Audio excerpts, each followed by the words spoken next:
3 நாடுகள் சுற்றுப்பயணத்தின் இறுதி கட்டத்தில் திங்கட்கிழமை அன்று தென்கொரியாவுக்கு பிரதமர் நரேந்திர மோடி சென்றடைந்தார். அங்கு அவருக்கு உற்சாக வரவேற்பு அளிக்கப்பட்டது. சியோல் சென்றடைந்த பிரதமர் மோடி அங்குள்ள போர் நினைவு சின்னத்தில் மலர் வளையம் வைத்து அஞ்சலி செலுத்தினார். இதைத் தொடர்ந்து சியோலில் உள்ள இந்திய வம்சாவளியினர் அளித்த வரவேற்பு நிகழ்ச்சியில் பங்கேற்றார்.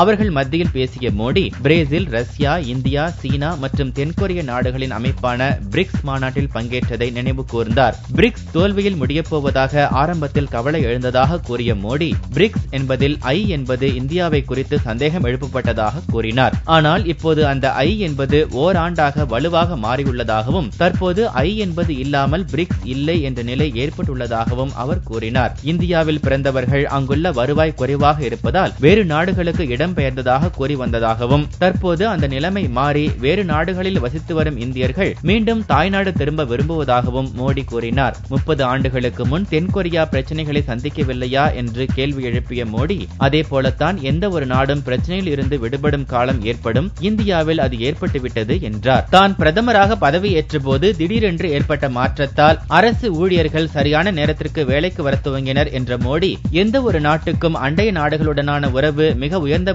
முக்கியத்துவம் வாய்ந்தது என்றும் அதன் காரணமாகவே உறவுகளை வலுப்படுத்தி வருவதாகவும் அவர் கூறினார். கர்நாடக அரசு காவிரியின் குறுக்கே அணை கட்டுவதை தடுக்க வலியுறுத்தி வரும் ஜூன் 6ஆம் தேதி ஜனாதிபதியை சந்திக்க தமிழக விவசாயிகள் முடிவு செய்துள்ளனர். திருவாரூர் மாவட்டம் திருத்துறைப்பூண்டியில் அனைத்து விவசாய சங்கங்கள் ஒருங்கிணைப்பு குழு சார்பில் ஆலோசனை கூட்டம் நடைபெற்றது. கூட்டத்திற்கு பின்னர் செய்தியாளர்களிடம் பேசிய ஒருங்கிணைப்பு குழு தலைவர் பாண்டியன், காவிரியில் இருந்து உரிய தண்ணீர் வழங்கப்படாததால் கடந்த சில ஆண்டுகளாக காவிரி டெல்டா மாவட்டங்களில் குறுவை சாகுபடி நடைபெறவில்லை என்று வருத்தம் தெரிவித்தார். கர்நாடக அரசு காவிரியின் குறுக்கே அணை கட்டும் முயற்சியை தடுக்க வலியுறுத்தி ஜூன் 6ஆம் தேதி ஜனாதிபதியை சந்திக்க உள்ளதாகவும் பாண்டியன் தெரிவித்தார். தமிழக காவிரி விவசாயிகளுடைய உரிமை பறிபோய் கொண்டிருக்கிறது. காவிரியின் குறுக்கே மேகதாது, ராசிமணல் ஆகிய இடங்களில் கட்டப்படுகிற அணைகளை தடுத்து நிறுத்த வேண்டும் என்கிற கோரிக்கையை பல கட்ட போராட்டங்கள் வாயிலாக தமிழகத்தில் இருக்கிற ஒட்டுமொத்த மக்களும் பல போராட்டங்கள் வாயிலாக மத்திய அரசுக்கு உணர்த்தி இருக்கிறோம்.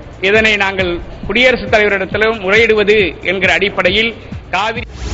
விருதுநகர் மாவட்டம் சதுரகிரியில் காட்டாற்று வெள்ளம் வந்ததால் ஆயிரக்கணக்கான பக்தர்கள் சிக்கி தவிக்கின்றனர். சதுரகிரி மகாலிங்க சுவாமி கோவிலில் வைகாசி அமாவாசை வழிபாடு ஞாயிற்றுக்கிழமை அன்று நடைபெற்றது. இதில் 5000த்திற்கும் மேற்பட்ட பக்தர்கள் கலந்து கொண்டனர். ஞாயிறன்று பகல் 1 மணிக்கு மலைப்பகுதியில் திடீரென்று மழை கொட்டியது. தொடர்ந்து கனமழை பெய்யவே அங்குள்ள ஆறுகள், ஓடைகளில் வெள்ளப்பெருக்கு ஏற்பட்டது. இதனால் அப்பகுதியில் இருந்த ஏராளமானோர் வெள்ளத்தில் சிக்கினர். மீட்பு பணிகள் நடைபெற்று வருகின்றன. தமிழகத்தில் திங்கள், செவ்வாய் ஆகிய 2 நாட்களுக்கு மழை நீடிக்கும் என்று சென்னை வானிலை ஆய்வு மையம் தெரிவித்துள்ளது. லட்சத்தீவு பகுதியில் நிலை கொண்டிருந்த மேலடுக்கு சுழற்சி காரணமாக தமிழகத்தில் மழை பெய்து வருகிறது. இந்த மழை மேலும் 2 நாட்களுக்கு நீடிக்கும் என்று சென்னை வானிலை ஆய்வு மையம் தெரிவித்துள்ளது. நாகர்கோவில், திருவாரூர், விருதுநகர், தஞ்சாவூர் உள்ளிட்ட பகுதிகளில் கனமழை பெய்து வருகிறது. பிரதமரின் வெளிநாட்டு சுற்றுப்பயணம் தேசிய கடமை என்று நாடாளுமன்ற விவகாரங்கள் துறை அமைச்சர் வெங்கையா நாயுடு தெரிவித்துள்ளார். எதிர்க்கட்சியினர் இதுகுறித்து விமர்சனம் செய்து வருவதாகவும் பிரதமரின் சுற்றுப்பயணம் மறைவாக நடைபெறவில்லை என்றும் அனைத்தும் வெளிப்படையாகவே நடக்கிறது என்றும் அவர் கூறியுள்ளார். இந்தியாவிற்கு தேவையான முதலீடுகளை பெறுவதற்காக மட்டுமே இந்த பயணம் மேற்கொள்ளப்படுவதாகவும் இது தேசிய கடமை என்றும் வெங்கையா நாயுடு விளக்கமளித்துள்ளார். ஜெயலலிதா விடுதலையானது தொடர்பான தீர்ப்பின் நகல் கிடைக்கவில்லை என்று கர்நாடக அரசு தெரிவித்துள்ளது. இவ்வழக்கு மிகவும் முக்கியமானது என்பதால் அவசரப்பட்டு எந்த முடிவையும் எடுக்க முடியாது என்று கர்நாடக முதலமைச்சர் சித்தராமையா தெரிவித்திருந்தார். இந்நிலையில் ஜெயலலிதா மேல்முறையீட்டு வழக்கின் தீர்ப்பு நகல் இதுவரை கர்நாடக அரசுக்கு கிடைக்கவில்லை என்றும் கிடைத்த பின்னர் தான் சட்ட நிபுணர்களுடன் ஆலோசனை நடத்தி அடுத்த கட்ட நடவடிக்கை எடுக்க முடியும் என்றும் கர்நாடக அரசு தரப்பில் கூறப்பட்டுள்ளது. ஜெயலலிதா விடுதலையானதால் அமைச்சர் ஜெயபால் 1100 பால் குடத்துடன் ஊர்வலமாக வந்து நாகை நெல்லுக்கடை மாரியம்மனுக்கு நேர்த்திக்கடன் செலுத்தினார். சொத்து குவிப்பு மேல்முறையீட்டு வழக்கில் ஜெயலலிதா உள்ளிட்ட 4வரையும் விடுதலை செய்து கர்நாடகா உயர்நீதிமன்றம் தீர்ப்பளித்தது. இதையடுத்து நாகை குமரன் கோவிலில் இருந்து மீன்வளத்துறை அமைச்சர் ஜெயபால் தலைமையில் 1100 பெண்கள் பால்குடம் எடுத்து ஊர்வலமாக சென்று நெல்லுக்கடை மாரியம்மனுக்கு பாலாபிஷேகம் செய்தனர்.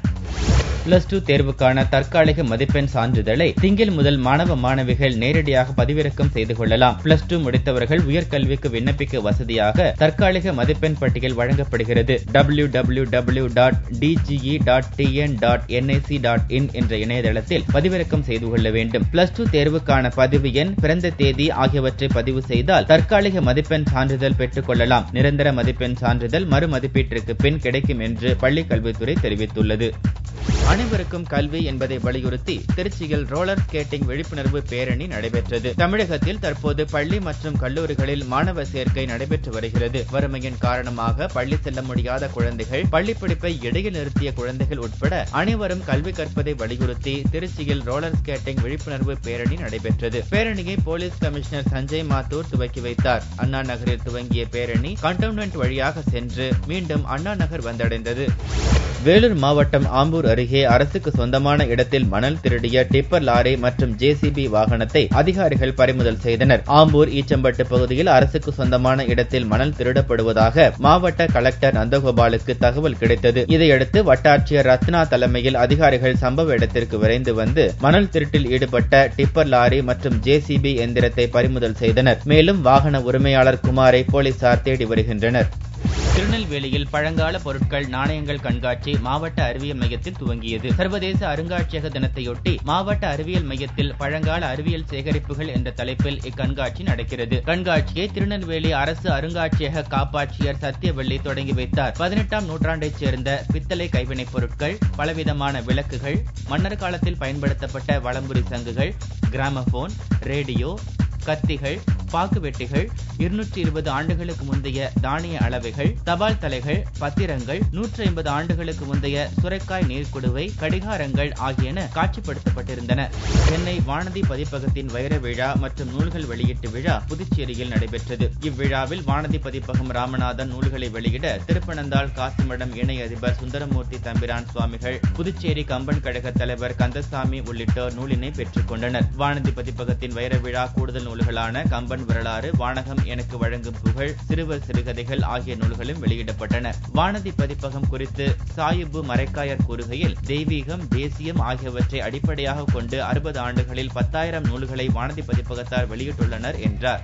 நாகை நம்பியார் நகர் புதிய வழி மாரியம்மன் கோவிலில் கொடியேற்ற நிகழ்ச்சி நடைபெற்றது. 63 நாயன்மார்களில் ஒருவரான அதிபத்த நாயனார் அவதரித்த நாகை நம்பியார் நகர் மீனவ கிராமத்தில் அமைந்துள்ளது பழமையான புதிய வழி மாரியம்மன் கோவில். இக்கோவிலில் வைகாசி திருவிழாவையொட்டி பூச்சொரிதல் நிகழ்ச்சியும் அதைத் தொடர்ந்து கொடியேற்ற விழாவும் நடைபெற்றது. விழாவை முன்னிட்டு நாள்தோறும் அம்பாள் சிறப்பு அலங்காரங்களில் எழுந்தருளி பக்தர்களுக்கு அருள் பாலிக்கிறார். முக்கிய நிகழ்ச்சியாக வரும் 24ஆம் தேதி திருத்தேரோட்டம் மற்றும் செடில் உற்சவம் நடைபெற இருக்கிறது. விழா ஏற்பாடுகளை நம்பியார் நகர் கிராம பஞ்சாயத்தார் செய்து வருகின்றனர்.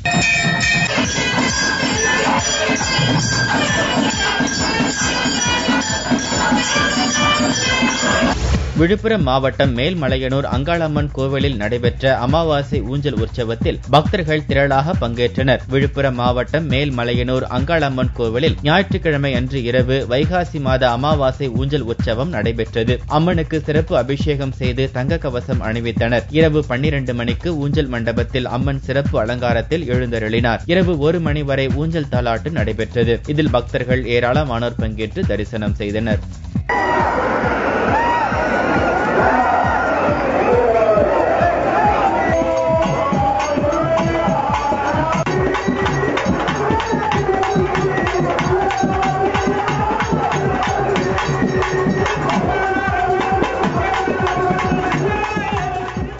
தங்கத்தின் விலை திங்கட்கிழமை அன்று 64 ரூபாய் அதிகரித்து ஒரு சவரன் 20,864 ரூபாய்க்கு விற்பனையானது. 1 கிராம் தங்கம் 2,608 ரூபாயாக இருந்தது. வெள்ளி 1 கிராம் 20 காசுகள் உயர்ந்து 43 ரூபாய் 30 காசுகளுக்கு விற்பனையானது. பார் வெள்ளியின் விலை 40,425 ரூபாயாக உள்ளது. நடிகர் கமலஹாசன் அடுத்த பட அறிவிப்பை வெளியிட்டுள்ள நிலையில் நடிகர் ரஜினிகாந்தும் சத்தமின்றி பணிகளை துவக்கியுள்ளார். அட்டகத்தி, மெட்ராஸ் படங்களை தந்த இயக்குனர் ப. ரஞ்சித் தான் ரஜினியை இயக்கப் போகிறார் போகிறார் என்றும் அவருக்கென தனி அலுவலகம் அமைத்து தந்துவிட்டதாகவும் கோடம்பாக்கத்தில் தகவல்கள் கசிந்துள்ளன. ரஜினியின் ஜோடி யார், இசையமைக்கப் போவது யார் போன்ற கேள்விகளுக்கு இந்த வார இறுதியில் பதில் கிடைக்கும் என்று எதிர்பார்க்கப்படுகிறது. தனது தயாரிப்பு நிறுவனத்தின் மூலம் அடுத்த பட அறிவிப்பை நடிகர் கமலஹாசன் வெளியிட்டார். விஸ்வரூபம் 2, உத்தம வில்லன், பாபநாசம் ஆகிய 3 படங்களை ஒரே நேரத்தில் கமல் நடித்துக் கொடுத்தார். உத்தம வில்லன் வெளியான நிலையில் பாபநாசம், விஸ்வரூபம் 2 ஆகிய படங்கள் தயார் நிலையில் உள்ளன. இந்நிலையில் அடுத்த பட அறிவிப்பை அதிகாரப்பூர்வமாக கமல்ஹாசன் வெளியிட்டுள்ளார். அவரது ராஜ்கமல் பிலிம்ஸ் இந்த படத்தை தயாரிக்கிறது. தூங்காவனம் என பெயரிடப்பட்டுள்ள இப்படத்தை கமலின் உதவியாளர் ராஜேஷ் எம் செல்வா இயக்குகிறார். இந்த படத்தின் படப்பிடிப்பு மே 24ஆம் தேதி துவங்கும் என்று கமலஹாசன் தெரிவித்துள்ளார். அடுத்த ராஜ்கமல் பிலிம்ஸ் இன்டர்நேஷனலின் படம் துவங்கவிருக்கிறது. உத்தம வில்லனுக்கு நன்றி. புதிய படத்திற்கு பல கதைகளையும் பல தலைப்புகளையும் நன்கொடையாக வழங்கியவர்களுக்கு எல்லோருக்கும் நன்றி. ஆனால் எங்களுக்கு பிடித்த, உங்களுக்கு பிடிக்கும் என்ற நம்பிக்கையில் நாங்கள் வைத்திருக்கும் பெயர் தூங்கா வனம்.